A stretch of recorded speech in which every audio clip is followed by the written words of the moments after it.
entertainment, business, and local communities, while making positive influences on the lives of others.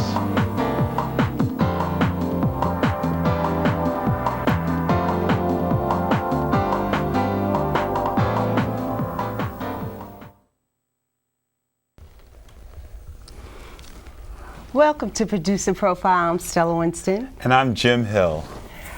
Our guest today is an author. Her name is Alicia Clark, and she has written her first novel, and it's called Mama Was Down with the Movement. And I've read part of it. Okay. And the way she writes is very detailed, and at one point it moved me to tears. But let's welcome Alicia Clark to Producer Profile. Alicia, I am dying. I mean, I want to hear. So Malcolm X used to say, "Make it plain." Okay. And when you said Mama was down with the movement, I mean, why that title? Thank you.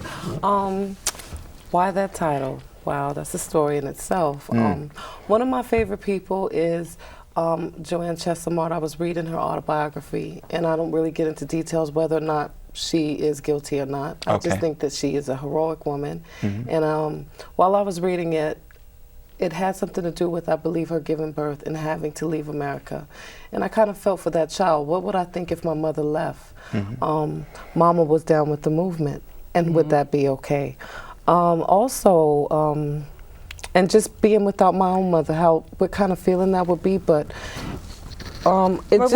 you make references in the book about sewing, and how the movement is the movement of the needle as it goes through the material. And I was saying, wow, I'm thinking that it has something to do with radicalism and, you know, the civil rights and the Black Power movement. But in your book, you related to sewing. So how did that come about? Well, that came about because from that, the title, you know, when I thought that thought, I thought, gee, that would be a nice title to a short story. And I just kind of kept it in my mind. The story, the main character, Vanessa Alexander, came from somewhere else. And it's strange, I think, that I began to formulate my own movement. And movement is radical, even if it's quiet. It doesn't have to be loud. Any positive move is a radical one to me. Without movement, nothing exists. These women, they own a seamstress shop, and just their very quiet way of how they relate the world to sewing in that little nest of quiet. And so the title, to me, it stuck and it fit. You know. When you say movement, you know, and I understand the quiet, I understand the, but are you talking evolution or revolution? I think I'm talking both. Both, okay. Yeah, without life, there's no movement, and just being alive, and life itself is movement. Right. For me, if you're not alive, you can't do anything. You're dead. And so. Now, this is your first novel. Yes. What did it take to write your first novel? How did it start? I would say it was a lot of, it was a love. I started out in poetry and screenwriting. The main character came from a screenplay I was working on. And I thought that this would be a short story. And I showed it to a professor. I went to school at Columbia University, and he said, no, this is bigger. And I said, well, I'm not published, not even a poem. He said, keep doing it. And I fell in love with the characters and just the growth of it. Every day there was something new. I spent my summers writing. Any free time, I started in my early 20s writing serious. So it just began to be sort of a hobby, and then it began to dominate my life. And it was natural. Is it at all autobiographical, or is this? All fiction. All fiction? Yeah. Okay. See, my concern right now is because I run into young women, and I run into young women who want to write. Sure. Okay? And they talk about they're not writing, you know, and then I see that this is something that you just did, because why didn't you publish earlier? What was the problem? Was there a problem? There was a lot of problems. I started writing this novel when I was 24. Okay. I'll be honest, that was about 10 years ago. And then I dipped and dabbed for 5 years on this now, from about 93 to 98. I sent it out to agents, and I would get the nice no's. You're talented, the 3-paragraph no's. Nothing really harsh. You know, people would pull out certain things. So I knew that there was something there. Okay. This is the second printing of this novel, and I ended up self-publishing. And my mom always said, you know, you're gonna have to do it yourself. You're young, people aren't taking you seriously, and I wanted to know, because this is just my love. I'm working on my second novel, and I just didn't see myself. I worked in film extensively as far as production and whatnot, and I just didn't see myself doing anything else. At some point, I'd love to teach literature. That's really something I would like to do, creative writing. It's where I'm comfortable. Let's get to the book. The main character is Vanessa. Sure. Okay, and she's a teenager at the time when the book starts. Right. And it goes into what it's like to be a teenage girl growing up in Manhattan, right? Yeah, she's in Manhattan. Right. That's right. So tell us a little bit about Vanessa and why she developed the way she developed. Wow. Vanessa, her grandmother, which is odd that this does exist and it's not really brought to the forefront, is that there have always been, I believe, independent black women who own their own businesses and who provided services for fees, and positively. That's right. And so her grandmother, being that she migrated from the South to the North, she took what she knew in the South, which was sewing, and she, you know, she made a life for herself. She came here and she did the domestic thing, and her thing was, coming from the South, you know, I can really shelter my girls from this. And it's just a lineage of women. It's the grandmother, and then she has a daughter, and then Jessie has Vanessa. Right. And so she really doesn't know, she's been protected. She's around these women all the time. She can go to the shop, and the conflict begins, and the tension begins when the grandmother loses the shop because we're not patronizing our own businesses, and she dies. Okay. Wow. Wow. This whole matriarchal image, I mean, does America come into your novel to somewhat struggle with? You know, the whole American concept. You know, you're a woman, let's put you down, you're a woman, you can't get ahead. How do you deal with those challenges? Myself or in the novel? Okay. I show that.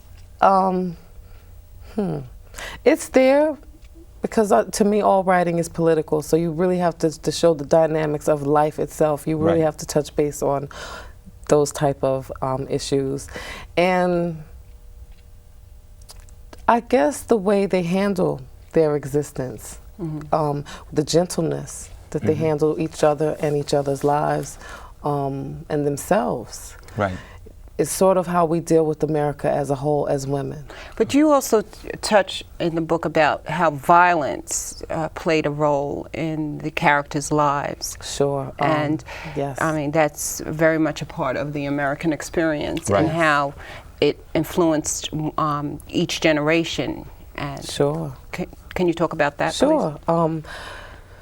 Wow. Violence, I believe, is a way of coping for so many people. And whether it's, you know, spanking a child to the point where we cross the line out of frustration and stress, how it can be passed down, and when does it become dangerous? And when does it really affect you being an African-American woman living in a society like this? Right. And how Jessie, the mother, decides that, you know, I'm so petrified that, you know, there's and throughout the novel there is a thread of there is something going on. And how are we going to resolve this so that it's not repeated? Somewhat close to the generational curse. Okay. And it's a quiet dysfunction that needs to be dealt with. See, if America is as violent as cherry pie, I mean, how do we circumvent that? How do you circumvent that? I believe that we all have a space inside. Okay. And that it really, it starts with dealing with self, and we as adults are responsible. Whether we like it or not, I believe in a sense we're not taught to really look at the truth and to be honest with ourselves, and that it's okay to not be perfect.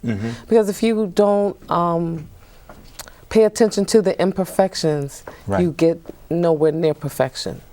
So is this book going to help heal us? Is it going to help young women to feel better about themselves? It can. It can. Yes, and black men. Okay. Of course, I'm not a man basher. Okay. and we're going to hear, right now we're going to take a musical break, and we're going to hear from a black man, John Coltrane, and he's going to, we're going to hear him do the piece Alabama. Okay. So let's go to the musical break.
welcome back to Producer Profile. We're here talking with Alicia Clark. She's written the book, Mama Was Down with the Movement. And she's writing another book, her second one. But quickly, where can the viewing audience find the book? Nubian Heritage on Fulton in Brooklyn right now. I'm mostly in the independent bookstores. I try to do as many events that I can and book signings. And right now it's really intimate, but for a second printing for a self-published author, I've been pleased. Libraries and Kuru Books, 4W Circle, places like that. Now, one of the things I noticed about when I was reading her book is that Alicia is able to capture emotion and to put words to different emotions. Okay. And there is a particular part in the book that moved me to tears. You know, that I could relate, I could understand what the character was going through.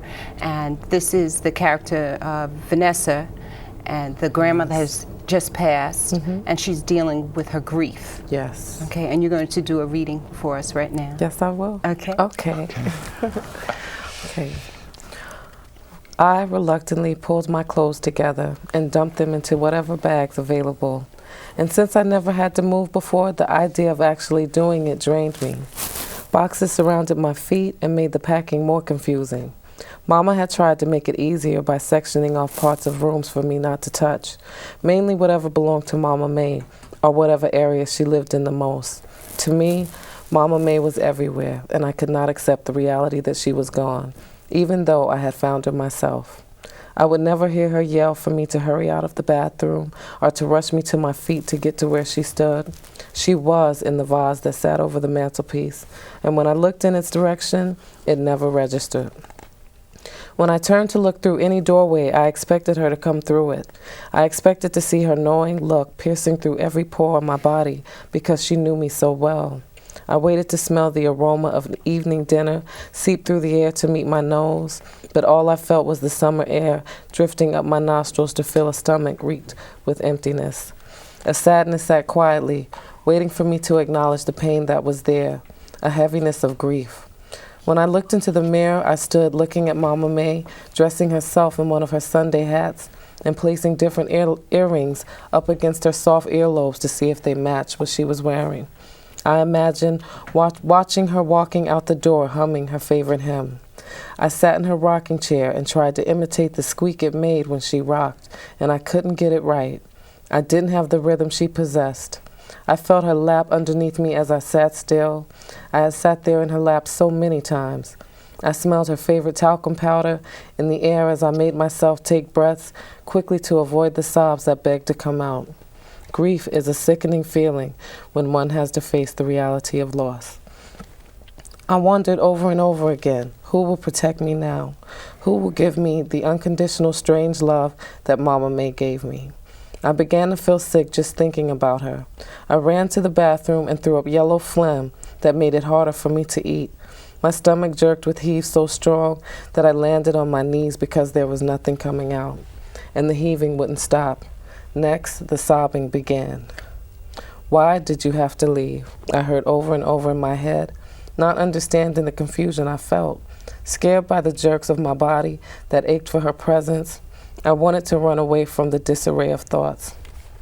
The pain was so intense, that I began to pound my fist into the hard tile, not knowing that it was me I was hurting.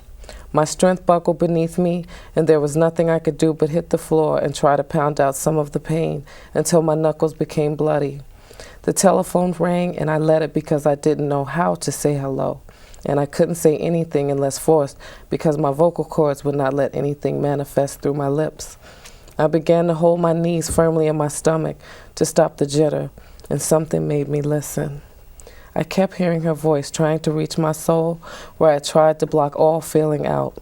She was speaking to my heart. Give in to the blow, baby, so you won't break. Don't resist it and it'll go away. The twisted knot in my stomach did all it could to stay in its place, but the more I breathed and listened to the voice, the more it went away. The blurs in my vision began to escape as if a sweeping movement had cleared a path for me to see. The walls expanded, and I was able to see the dust on the dining room table in the sunlight. My body felt lighter than my head, and I felt lifted in the strangest security. The fight was over. The thoughts that raced through my head were accepted with warmth. Peaceful tears filled my hot cheeks as the anger dissipated somewhere else. The heart-stricken grief begged for survival instead of defeat, and fear was scooted over for faith to have its way. Self-pity had no place for survival. Let go, Nessa. The stitch will straighten itself out. Just let the needle keep moving. The voice continued to rub my mind. I got up and dashed my face with water and wished that Mama would hurry up. I thought about the number with the area code I'd never seen and wondered, who in the hell is Norma? Wow. Let me tell you, I thought you were writing a story about me because my mom passed, and that was all those feelings.